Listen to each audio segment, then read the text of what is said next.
Welcome to আমার প্রতিদিন channel. সকাল হয়ে গিয়েছে, বাজে 8:30। চা হচ্ছে। চাটা অ্যাকচুয়ালি এইভাবে বসিয়েছি। এদিকে দুধ গরম হয়ে গিয়েছে। আশা করি আপনারা সবাই ভালো আছেন, আমিও ভালো রয়েছি। একটা নতুন ব্লগ দিয়ে আজকের দিনটা শুরু করলাম। Good morning. এই ক্যামেরার সামনে চলে এলাম, চাটা খাবো তাই।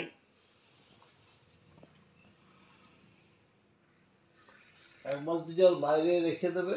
আর কাল রাত্রের ঘটনা বলি। আমার ঘুমিয়ে আসছে না অনেক রাত্রি পর্যন্ত, মানে 1:30 হলো, 2 হলো, 2:30 হলো, মানে ঘুম আসছে না কেন রে বাবা। হ্যাঁ, বুঝতে পারছি না। দিয়ে আমি তখন কি করলাম, রাত্রি 2:30-র সময় এক গাদা তেল নিয়েছি হাতে। তেল নিয়ে মাথার মধ্যে তেল দিয়েছি, পুরো চুলে তেল দিয়েছি, ভালো করে অয়েল মাসাজ করে। ততক্ষণে মিস্টার তিওয়ারি জেগে গিয়েছে। মিস্টার তিওয়ারি বলছে, তুমি ঘুমোওনি? তখন 2:30 বাজবে না তো, সেরকম 2:30 কি এরকম আর কি, 35-40, 2:35-40। তুমি ঘুমোওনি? আমি বললাম না, কিছুতেই ঘুম আসছে না, জানি না কেন হঠাৎ করে। তো তেল দিয়ে বলছে তাহলে চা কর। দিয়ে 2:30-র সময় চা করলাম। দেখলাম শুধু চাটা কী করে দিই, ডিমের পোচ করলাম। তো চা আর ডিমের পোচ রাত্রি 2:30টায় পেয়ে মিস্টার তিওয়ারি এত খুশি, বলছে যে বেশ করেছো, হ্যাঁ এটা খুব ভালো কাজ করেছো। আপনার হ্যাঁ, ভালো কাজ তো আমি করি, খুব খুশি আর কি। দিয়ে ডিমের পোচ চা খেয়ে আমরা করলাম, তারপরে আবার শুলাম, শুয়ে ঘুমিয়ে পড়েছি। তখনই ঘুমটা আসবো ছিল অ্যাকচুয়ালি। তো যাই হোক, ঘুমিয়ে পড়লাম। আর এই সকালবেলা 8টার সময় ঘুম থেকে উঠলাম। ঘুম থেকে উঠে চা, প্রথমে তো মিস্টার তিওয়ারি গরম জল খায় লেবু দিয়ে। ওইগুলো ওর উপাচার আর কি, আমার না। ও গরম জল খায়, আমি এমনি গরম জল খাই, আমি সবসময়ই গরম জল খাই। ও গরম জল খায় একটু লেবু দিয়ে। তারপরে ও 2টো রসুন কোয়া ছাড়িয়ে পরে ছাড়িয়ে দেওয়া হয়, তো সেটা ও খায়। তারপর ও চা খায়। তারপর আমি ব্লগটা শুরু করি আর কি, এসব করার পরে। তো চলুন চাটা খেয়ে নিই। কথায় কথায় চাটাও না ঠান্ডা হয়ে যায় আমার, আর এই জন্য মাথায় এত তেল। আজকে মাথা করে স্নান করব। খাবারে রয়েছে বেগুন ভাজা। বেগুন, খুব সুন্দর বেগুন পাওয়া গিয়েছিল, আমি আপনাদেরকে দেখিয়েছিলাম। তো বেগুন ভর্তা হবে। আমারও প্লেটে বেগুন ভাজা আছে, কিন্তু ওইটা 3 পিসই দেখা যাচ্ছে না আর কি। বেগুন ভাজা রয়েছে, একটুখানি ছানা রয়েছে, আর তিওয়ারিজির কুসুম ছাড়া ডিম সেদ্ধ সাদাটা, আর রুটি। আমার রয়েছে কুসুম সমেত ডিম সেদ্ধ, হাঁসের ডিম এটা। আর রয়েছে ছানা, রুটি, বেগুন ভাজা। এই হচ্ছে আজকের ব্রেকফাস্ট। আমরা এখন বাজে 12:30, 12:30। আর এখন আমরা বেরিয়েছি যথারীতি কাজে। আমাদের কিছুদিন ধরেই কাজ চলছে, আপনারা দেখতেই পাচ্ছেন। আজকে কিন্তু লাঞ্চ করার সুযোগ পাইনি, ব্রেকফাস্ট করেছি, তারপরে ঘরের কাজ করতে করতে অনেক সময় লেগে গেছে আমার, লাঞ্চ করতে পারিনি। কিন্তু it is time bound work, সেই জন্য আমাকে বেরোতে হলো। আমি বেরিয়েও পড়লাম। প্রথমে কিছু কাজ করে নেবো, নিজস্ব কিছু কাজ আছে, আর তারপর ওখানে ফর্ম ফিল আপ করে এসেছি। সামনে দাঁড়িয়ে পড়েছে। যাই হোক, ফর্ম ফিল আপ করে এসেছি, তো সেটা গিয়ে সঙ্গে সঙ্গে কাজটা করে নিতে হবে। তার মধ্যে ব্যাংকেও একবার যাব, আর পোস্ট অফিসে যাব। এইসব কাজগুলো চলছে আর কি, রেগুলার বেসিসে চলবে। কালকেও বেরোবো। তাছাড়াও আমাদের কোর্টে যাওয়া একটা কাজ আছে, সেটা স্থগিত রেখে এখন মোটামুটি এই কাজগুলো করে নিই আগে। কেননা ওইদিকে গেলে এদিকে হয় না, এদিক গেলে ওদিক হয় না, এরকম অবস্থা। আর বাড়িতেও ভীষণ কাজ, অ্যাকচুয়ালি বাইরে কাজ, ঘরে কাজ, কাজে কাজাময়। তো তার ফলে সুযোগ পাওয়া খুব মুশকিল, সময় বের করা তার মধ্যে থেকে। তো that is the time management that I do it, and actually I am bound to do it. And এখনই মিস্টার তিওয়ারির সাথে কথা হচ্ছিল, একটুখানি প্রণাম করে নিন, দাঁড়ান। তো প্রণাম করলাম। মিস্টার তিওয়ারি আমাকে বলছিল, কিছু একটা শোনাচ্ছিলেন আর কি, কোনো কথা আর কি।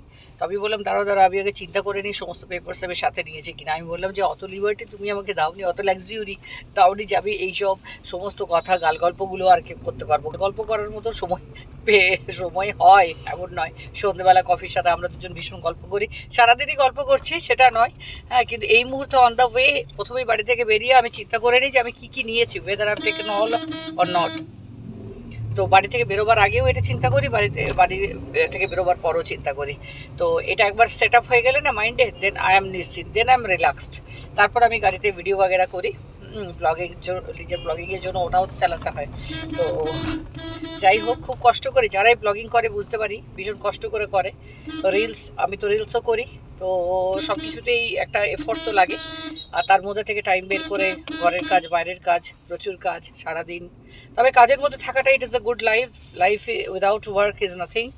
আর কাজ মানে কি, ঘর পরিষ্কার পরিচ্ছন্ন, হাউস ম্যানেজমেন্ট, তারপর আমি সবটাই দেখি মোটামুটি। তো সেটা, আর ও পড়াশুনো করে, স্টাডি করে, এসব আর কি ওর কাজ। আমি বাকি কাজগুলো সমস্তটাই দেখে নিই। তো তার ফলে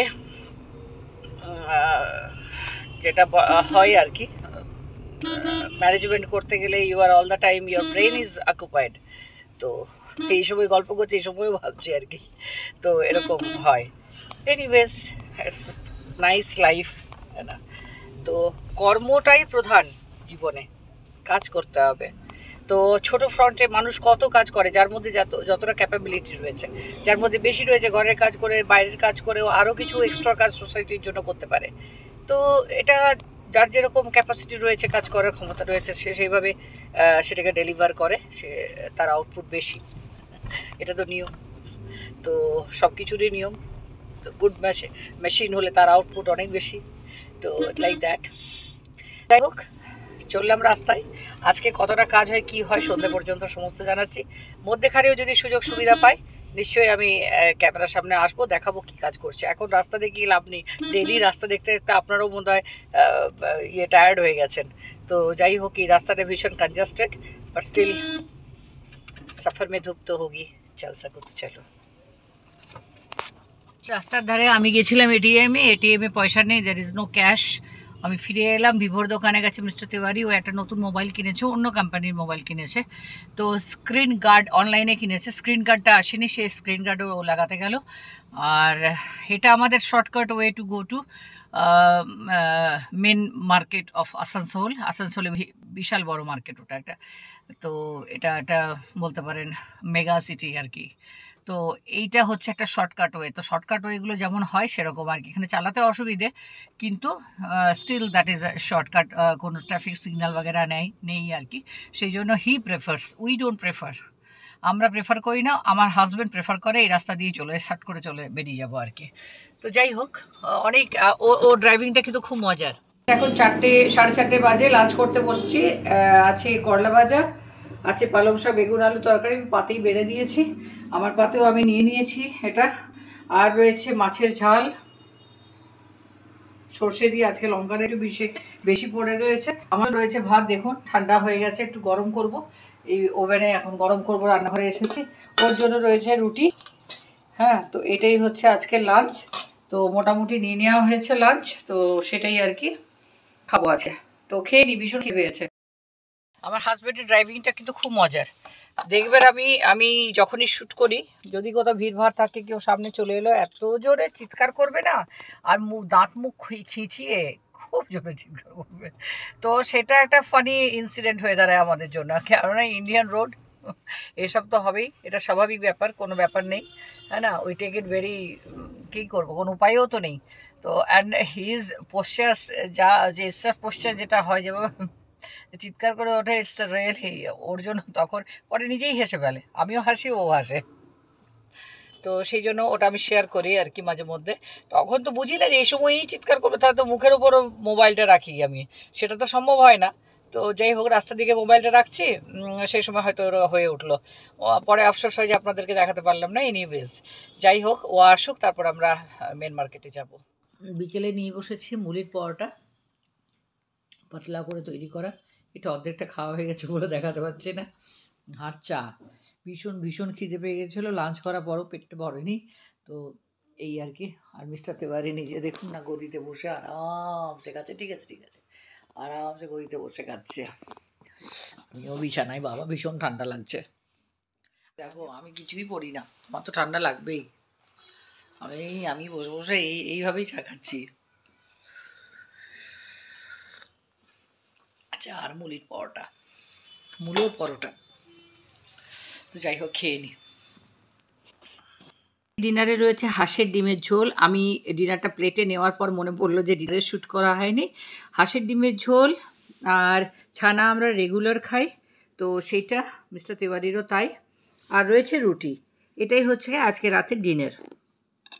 তো আজকে এই ডিনারে দেখালাম, ডিনারের সাথেই কিন্তু আজকের ভিডিওটা আমি শেষ করছি, আজকের ব্লগটা শেষ করছি।